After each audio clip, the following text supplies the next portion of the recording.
Salut à toutes et à tous, salut la communauté versatile. On se retrouve aujourd'hui le 23 janvier 2025. Il est 11h05 quand j'enregistre ce petit point de marché quotidien. Aujourd'hui, on va voir qu'il y a eu quelques news macroéconomiques, mais qu'en termes de marché, ça n'a pas trop bougé par rapport à hier.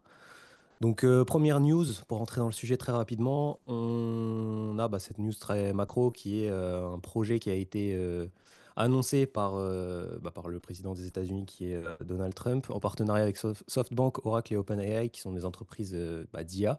Il s'appelle le projet Stargate. Donald Trump annonce un projet d'investissement de 500 milliards de dollars dans ce projet Stargate. L'objectif étant de créer une dizaine de data centers spécialisés dans l'IA sur le territoire américain. Donc ça, c'est une news qui est hyper intéressante, surtout s'ils arrivent à mettre ça en place. Bon, il faut savoir que 500 milliards de dollars, c'est une somme qui est colossale, mais ça peut être une très bonne news pour les entreprises qui travaillent dans l'IA, mais aussi pour le milieu de la crypto-monnaie. On va le voir notamment avec des narratifs comme la dépine, puisque tout cet argent va aussi driver tout ce marché-là vis-à-vis notamment de tout ce qui est cloud computing, etc. Donc des projets comme Render qui vont probablement profiter de cette hausse. On a Nicolas Chéron aussi qui nous partage une pensée, voilà, une réflexion de Howard Marks, qui est le cofondateur d'un fonds d'investissement qui est d'un très gros fonds d'investissement qui est Oaktree Capital, qui gère plus de 200 milliards de dollars, hein, et qui vient d'émettre plusieurs alertes. Donc, ce qui est assez intéressant, c'est qu'il constate qu'il n'y a pas de bulle à l'heure actuelle, mais il s'inquiète des ratios de valorisation future des entreprises, notamment des entreprises du Nasdaq, du poids et de la concentration du marché américain qui représente, il me semble, la moitié du marché ou un peu plus de la moitié du marché global.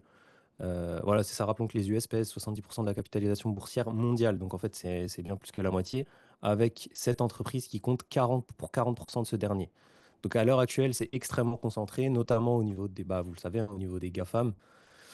Voilà, les conseils de Howard Marks, éviter les secteurs à la mode, ne pas surpayer la croissance, surpayer les actions défensives et diversifier dans plusieurs classes d'actifs. C'est un petit peu la méthodologie versatile. De ce côté-là, on ne devrait pas trop avoir de soucis. Le chart de l'or, là, ici, on a le média d'investisseurs qui nous dit que l'or n'est plus qu'à plus ou moins 1% de son précédent ATH, une très belle année en perspective, hein, puisqu'il y a certaines banques, enfin les banques les plus connues, qui ont prédit que l'or, enfin qui ont projeté que l'or irait cette année aux alentours des 3 000 dollars. On est actuellement aux alentours de 2 700, 2 800, on verra tout à l'heure. Mais effectivement, très belle année 2024 pour l'or qui profite des périodes d'instabilité. Et à 1% de son ATH, autant vous dire que lorsque l'or va continuer va breaker son ATH, il va continuer très probablement sa tendance haussière. Et donc, il y a peut-être un coup à jouer de ce côté-là. Ensuite, on a Whale Panda qui nous informe sur les inflows, donc les achats, l'argent qui est rentré dans les ETF Bitcoin. Donc là, on peut voir que sur la journée du 22 janvier, donc la journée d'hier, on a une reprise des inflows qui est assez importante puisqu'on a 250 millions de dollars d'inflows au niveau des ETF qui sont rentrés. Le 21 janvier, 800 millions.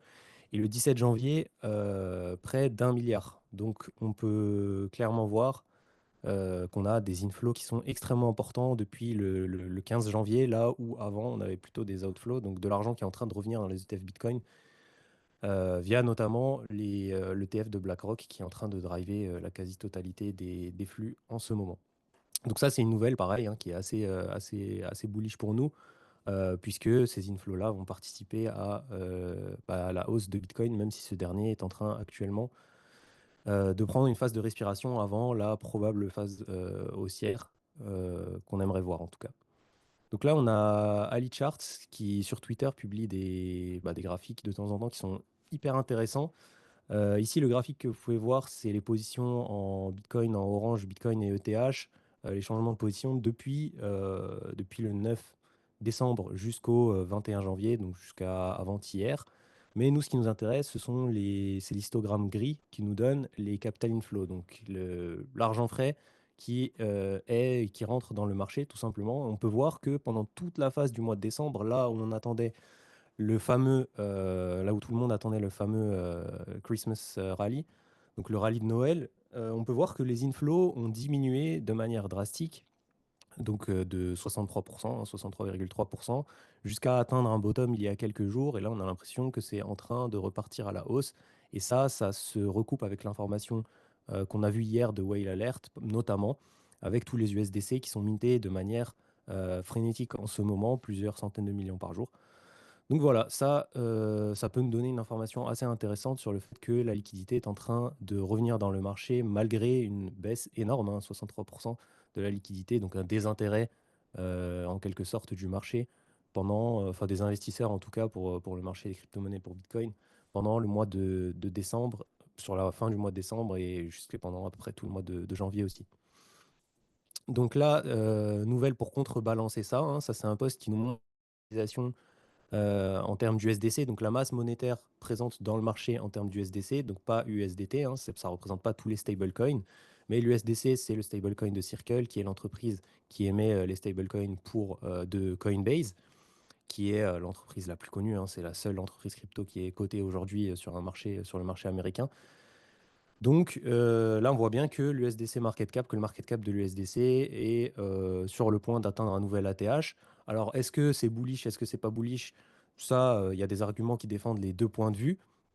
Est-ce qu'on se dit que c'est en train de monter parce que les gens sont en train de prendre des profits ou est-ce que c'est en train de monter parce que les gens s'apprêtent à acheter et c'est de l'argent frais qui rentre dans le marché? À voir. Là, ici, on a Léon Weidman qui nous dit que c'est bullish. Moi, je pense que les deux points de vue se défendent, mais effectivement, on a l'information actuellement que la quantité d'USDC et de stablecoin en général est en train d'augmenter dans le marché. On espère que c'est pour acheter encore plus de crypto-monnaies.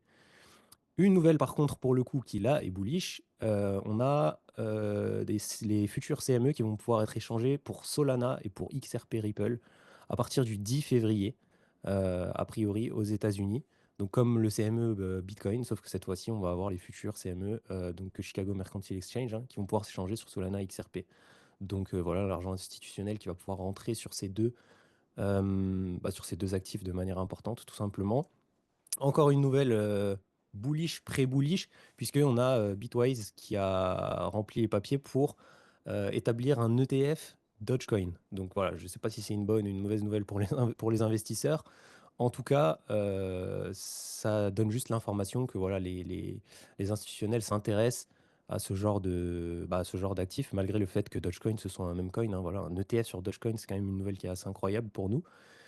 Mais effectivement, ça permettrait, comme on l'a vu tout à l'heure avec tout l'argent qui rentre dans les ETF Bitcoin, hein, ça permettrait à tout un chacun d'investir extrêmement facilement dans des actifs, notamment là, le Dodge, si jamais ces ETF-là sont acceptés. Alors là, ils ont juste rempli les papiers, donc ça mettra plusieurs mois, même potentiellement plusieurs années, mais c'est une nouvelle qui va dans le bon sens pour nous, et pour les détenteurs de Bitcoin. Unfolded qui nous a publié ce chart hier qui est assez intéressant, qui est un chart qui nous donne toutes les performances par cycle de Bitcoin, tout simplement. Donc on a en orange ici le cycle de genèse de Bitcoin, donc de 2011, de 2011 à 2015 en rose saumon, de 2015 à 2018, cycle qu'on est en train de suivre de manière quasiment superposée, le cycle bleu, et le cycle vert qui était le dernier cycle 2018 à 2022. Donc là, on voit bien que si on continue de suivre, si on croit à cette thèse cyclique pour Bitcoin, et si on continue de suivre le cycle tel qu'il s'est précédemment passé, on voit que la phase haussière est très probablement devant nous, notamment, voilà, on superpose très bien le cycle noir qui est le cycle actuel avec le cycle bleu. Donc voilà, une potentielle hausse importante à venir. Une fois de plus, c'est ce sur quoi on spécule. On est dans la fin du mois de janvier. Le mois de janvier est toujours chaotique. On va le voir, hein, le marché est en légère correction. On espère et on spécule sur une hausse assez importante à partir de février jusqu'en avril et potentiellement après jusqu'à la fin du cycle qui aura lieu probablement vers octobre 2025. Ça, je vous en ai parlé hier, ça y est, c'est disponible, hein, en téléchargement gratuit sur le site donc de Crypto Avocat, hein, pour le coup. Comment réduire votre imposition légalement, 10 stratégies légales pour diminuer votre facture fiscale.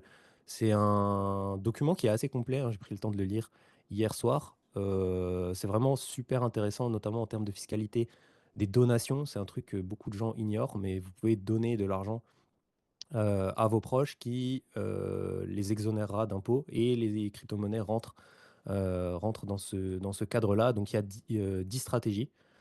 C'est ça, il y a 10 stratégies, c'est en 10 parties, c'est très ludique, très intuitif, facile à lire. Donc n'hésitez pas à aller vous renseigner, ça peut vous éviter de grosses bêtises lorsque vous sortirez vos crypto-monnaies.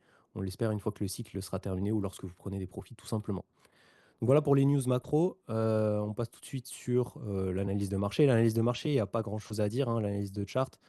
On est toujours voilà, dans la box d'accumulation en weekly, c'est toujours pareil. On a les moyennes mobiles qui sont en train de rattraper les cours doucement mais sûrement. On tient les supports, on a tapé contre la résistance au nord à l'ATH au 109 000. On est en correction puisque là, on est en fin de... Enfin, on a eu la période asiatique, la session asiatique cette nuit. Puis là, on a le début de la session, enfin, on est milieu de session européenne, on va dire. On l'a dit, c'est les US qui drivent les sessions en ce moment, donc il faut attendre 15h30, 16h30 avant d'avoir quoi que ce soit.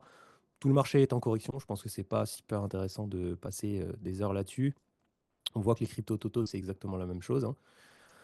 On est toujours dans ces box d'accumulation. On est toujours dans les temps. On voit que le Total 3, c'est celui qui nous intéresse le plus. On a eu un rejet, quasiment un triple top là sur l'ATH. Donc on espère que voilà, la semaine prochaine, la semaine suivante, on puisse sortir par le haut de cette ATH qui est à 1130 milliards et avoir donc notre alt season.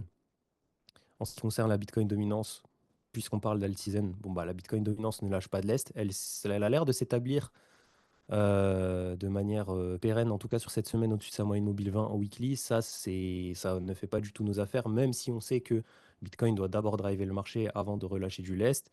Nous, ce qu'on a envie de voir, une fois de plus, hein, c'est cette Bitcoin dominance casser ses moyennes mobiles 20, puis la moyenne mobile 50, pour que l'argent puisse se déverser tout simplement dans les altcoins. Quelque chose d'assez intéressant, en revanche, c'est les indices. Voilà, hein, versatile, on ne parle pas que de crypto-monnaie. Un truc hyper intéressant, c'est le CAC 40. Le CAC 40 qui était laissé à l'abandon par énormément de gens depuis le 10 juin 2024, hein. Là, on a connu la TH, c'était le 6 mai. Et puis ensuite, on a connu une descente. Donc là, vous le voyez en weekly, hein, on a cassé, c'était assez propre, hein. On a cassé la moyenne mobile 20, puis la moyenne mobile 50 qu'on a travaillé. On est redescendu assez bas pour établir un bottom là, voilà, dans le range d'accumulation qu'on a dessiné là. Et puis, on était en train d'évoluer dans ce range d'accumulation pour le CAC 40. Vous pouvez voir que la semaine dernière, donc la semaine du 13 janvier, on a eu exactement ce qu'on cherche, ce dont je vous ai déjà parlé sur Bitcoin, une bougie, ce qu'on appelle une bougie de breakout, une bougie d'impulsion haussière. En une seule bougie, en weekly, on a cassé la moyenne mobile 20 la moyenne mobile 50 et on a l'air de s'établir au-dessus. Alors là, la semaine n'est pas finie. On est en train potentiellement de casser cette box. On peut très bien clôturer juste en dessous et repartir au sud, mais là, on a cassé les moyennes mobiles. Donc, si on commence à s'établir en revanche au-dessus de ces moyennes mobiles ici, moyenne mobile 20, moyenne mobile 50 qui est la bleue, ça pourrait être très bullish pour le CAC 40 et ça pourrait être potentiellement intéressant de se positionner ici pour surfer bah, la future vague haussière. Et peut-être que voilà, l'Europe sera haussière pour 2025. C'est pas impossible. Voilà en ce qui concerne l'analyse des marchés. Donc pareil, hein, ça c'est avec les dividendes réinvestis. Bon, le TF World, le Amundi, donc le marché mondial, hein, très concrètement, on a vu que la pondération c'était 70% d'États-Unis quasiment. Donc vous pouvez voir que ça suit la même courbe exactement que le SP 500 ou le Nasdaq. Donc c'est bien orienté à la hausse. Le DAX qui continue de faire des plus hauts, de plus en plus hauts. Donc ATH sur ATH malgré l'état de l'Allemagne. Euh, Le Nasdaq, donc toujours pareil, hein, on s'établit très proche de l'ATH, hein, les moyennes mobiles 20, qui est juste en dessous des pieds, donc sur laquelle on peut attendre un pullback avant de prendre position. Le SP 500, c'est à peu près la même chose. On avait cette petite box d'accumulation, hein, le SP 500 qui s'est mis à plat, là, on a l'impression. Donc, qui s'est réétabli au-dessus de sa moyenne mobile 20 en weekly, la même chose. Et puis voilà, tout simplement, hein. Donc là, tout ce qu'on a à faire, c'est être patient. Moi, ce que je vais faire de mon côté, c'est continuer à scruter le CAC 40 parce que ça peut être intéressant, effectivement, si on commence, comme je vous l'ai dit, à s'établir au-dessus de cette moyenne mobile 50 et surtout si on a un breakout de ce range d'accumulation dans lequel on évolue depuis un moment. Ça pourrait être intéressant de prendre position. En ce qui concerne les crypto-monnaies, vous le savez, on rentre dans la dernière semaine de janvier. On est le 23, donc patience. Patience. Nous, ce qu'on attend, c'est le mois de février, mars, avril, avant d'avoir notre probable breakout vers le nord et puis notre alt season. Voilà. Moi, je vous dis à demain et puis prenez soin de vous. Bon après-midi. Ciao, ciao.